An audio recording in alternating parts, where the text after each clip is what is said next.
Kuya, kami ako bibigay ano ko. So guys, nandito tayo ngayon person sa Binyang Plaza Rizal, sa bayan ng Binyan. Ayan guys, may simbahan dito guys. Ang ganda ng simbahan dito. Napakaganda na ating kapaligiran guys. Ayan, nandun si Kampok sa Rizal. Dito tayo guys sa Plaza Rizal.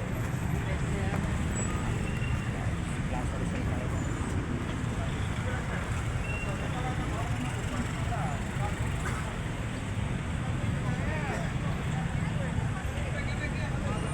Nasa Plaza Rizal ang person ngayon guys.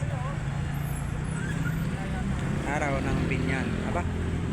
Aaw ng Binyan pala. Aaw ng Binyan. Sana all. Yan guys, plinex ko lang kung anong gaano kaganda ang plaza ng Binyan guys.